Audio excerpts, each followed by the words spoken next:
Good day, class. You are welcome to this class. Our topic for this week is food hygiene and safety. Let me remind us that food is any substance eaten, whether solid or liquid, which after eating will nourish the body.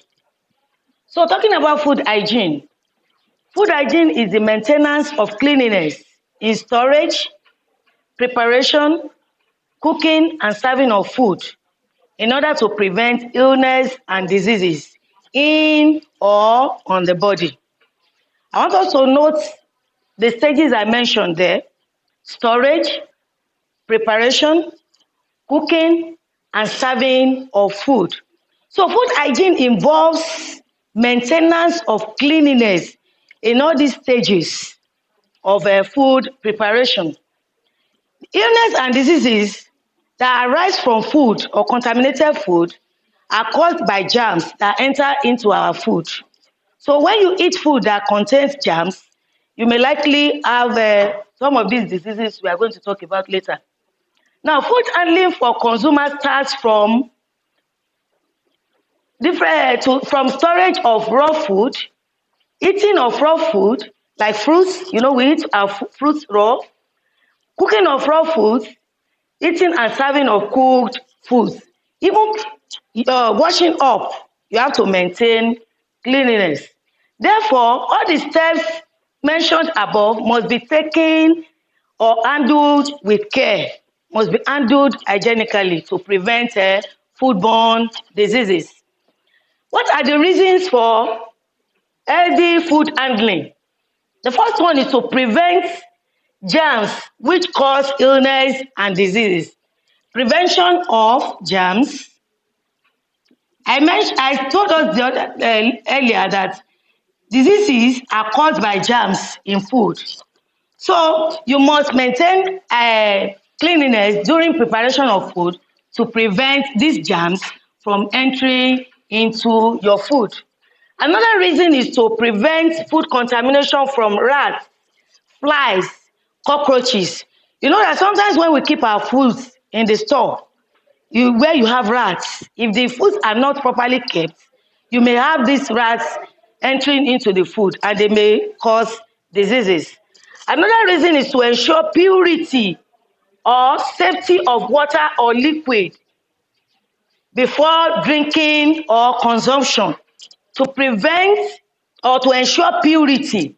Any water you drink or any liquid food you eat or drink must be clean. Also, to become wealthy, there's a common saying that says, health is wealth. If you maintain cleanliness in the preparation of your food, you may not likely fall sick often and you will keep your money, the money you would have spent in the hospital.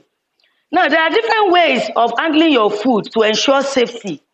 The first one that is very important because it starts from there, is to buy good or healthy food, wholesome food that has not been contaminated from maybe the farm or in the process of transporting from the farm to the market. You must ensure that you buy wholesome food. The second one is that you buy you wash raw foods properly before eating, especially our fruits and vegetables that we eat raw. In the process of cooking food, there are some of these germs that must have been destroyed. But in the case of fruits and vegetables that you eat raw without cooking, you take these germs raw with the food. So you must wash them properly. Another one is that you wash your hands. Not only your hands, your cooking utensils must be washed properly because your food can be contaminated from the pot you use to cook the food. So you must wash properly. Fresh fruits and vegetables must be washed. I've mentioned that earlier. Then all places for the storage of food. This is one thing most of us don't take cognizance of. Our stores where we keep our foods must be clean all the time because our food can get contaminated from the store. So dry food should also be stored in airtight container. There was a time we had infestation of Lassa fever in Nigeria. And this Lassa fever is caused by rats. So All dry foods must be kept in airtight container with very close lid so that these rats will not be able to enter the food. Perishable foods will also be kept in the refrigerator. I'm sure you know what I mean by perishable foods. Perishable foods are foods that spoil easily because they contain a lot of water. So they must be kept in the refrigerator. Then cover your ear with hair tie. That is why we have, when you see these chefs in the television or in the restaurants, you see them wearing cap and apron. It's to prevent air strands from entering into the food. Then stale foods and non-edible leftover food should be removed and properly disposed. Don't eat stale food. Don't eat stale or spoiled food because these foods already contain these germs that we are talking about that cause disease and illness. Now from there, let's go to food contamination and poisoning.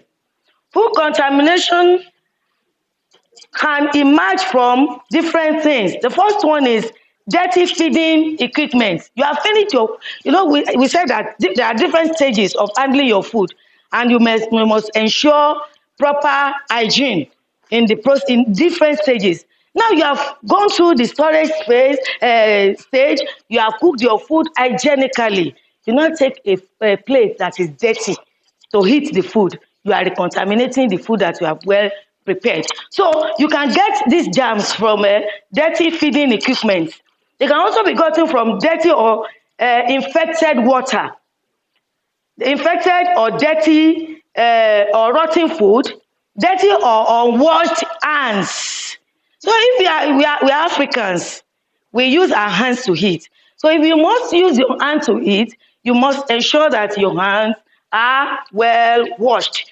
Then boils or other infected skin diseases. If you have boil, it is advised that you cover your injuries with a plaster or what do you call it? Band-aid, so that you don't infect the food you are eating from your wound. Then when you are sneezing or coughing in the process of cooking, don't cough into your food. Don't sneeze into your food. I'm sure we all know all this. They are normal hygienic practices that must be practiced in the process of cooking and preparing food.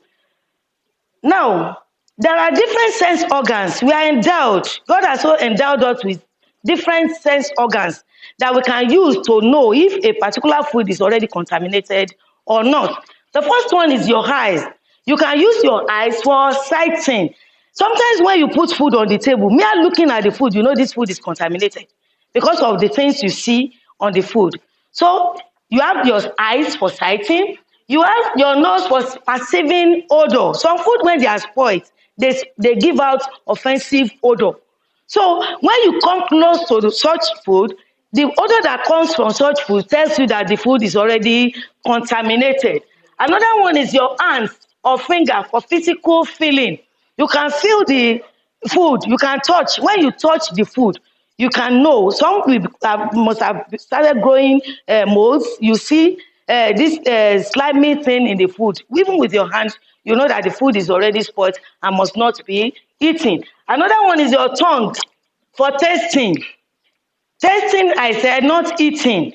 Because if you have eaten the food that is already spoiled, it means you have eaten the germs along with the food. So if you want to taste to know if the food is still okay, is also or it has been contaminated, you use your tongue. Just put it at the tip of your tongue, then you know if the food is still okay.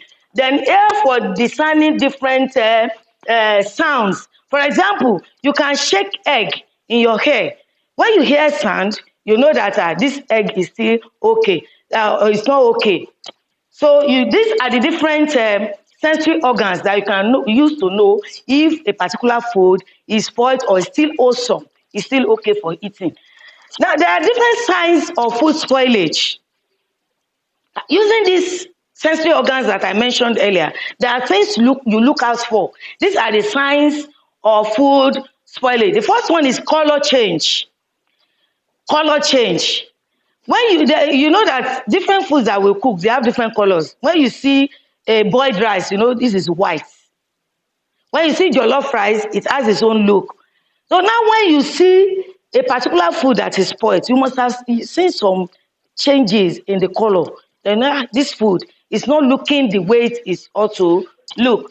Another one is particles. Some of these spoiled food will contain particles. You see the particles in the food, and you know that this food is not wholesome. Then another one is presence of molds, like eba. When you leave eba for long, you see these whitish things growing on the eba. You know that this eba is not fit for eating. Another one is change in taste, in state. I mean, change in state. I'm sure you know the different states of matter: solid, liquid, and gas. Some food, for example, let me use boiled rice as an example. If you keep boiled rice for a long time, you see that you start seeing water flowing out of the rice. It means the rice is melting. It's no longer solid, it's turning to liquid. That's a change in state of the food. Then you know that this food is already spoiled or is not wholesome. You can also see slippery body, or slippery or slimy something on the food, soft or decaying spots, foul or sour taste. Then also you can see some would have bought, if especially canned foods. When you go to the market, I always tell my students, when you go to the market, don't buy canned food that has already boiled or buy the can is already dented. Don't buy. It could be as a result of the growth of some of these organisms we are talking about in the food. Now, these are the signs that you must look out for to know whether your food is still wholesome or not. Now, the spoilage causative microorganisms, these organisms that grow in our food that cause diseases and illness, they are called microorganisms. They decay in food, thereby leading to spoilage. They are one, bacteria; two, mold; and three, yeast. They grow on our food and cause spoilage in the food. Now let's look at difference between snacks and main meal. Still under food, and I'm going to end the class there. Snacks and main meal. I'm sure we know that we have 3 course meal in a day: the breakfast, the lunch, and the dinner. The main meal are the food you sit down to eat, like your rice and beans. You sit down to eat as you are really eating. But there are some other things we eat alongside with our food. They are called snacks. They are snacks. They are not main meal. So most times they are eating in between meal. So meal is the food eating at a sitting. Then you have the main meal are the 3 course meal that I've mentioned: the breakfast, the lunch, and the dinner. The breakfast is eaten in the morning. The first meal in the day is the breakfast. The lunch is the one you eat in the afternoon, and the dinner. The snacks are the light foods eaten in between meals. You don't call them main meals. Some of us, when you come to school in the morning, you are given money to buy food. If you have not eaten anything from home, you go to the talk shop, you buy puff puff, you have not eaten. Because those ones are supposed to be eaten in between meals. The main meals are the ones you sit down at a sitting. For example, your rice and beans, your ewedu, those ones are called the main meal. So the snacks are the ones, they are soft food eaten in between meals, like groundnuts, like plantain. It's even advisable that these days you make your in between meals fruits. Don't just eat junks. So with that, we have come to the end of the class for today. Remember, we mentioned that food hygiene is the maintenance of cleanliness in storage, preparation, cooking, and serving of food, and that illnesses and diseases that arise from food, contaminated food, are caused by germs. And I've also mentioned the causative organisms, the bacteria, yeast, and mold that grow on our food and cause diseases. I've also mentioned the reason for healthy food handling: to prevent diseases, to ensure purity, and to stay healthy and thereby staying wealthy. And I've also mentioned the practices, all these things you must do from the time of storage of your food to the preparation and cooking, even till eating, to prevent these germs from going on our food. And lastly, I've also mentioned the food contamination and poisoning, where you get them from dirty feeding equipment, dirty uninfected water, and so on. So with that, we have come to the end of this class. I hope to see you next class. Good day.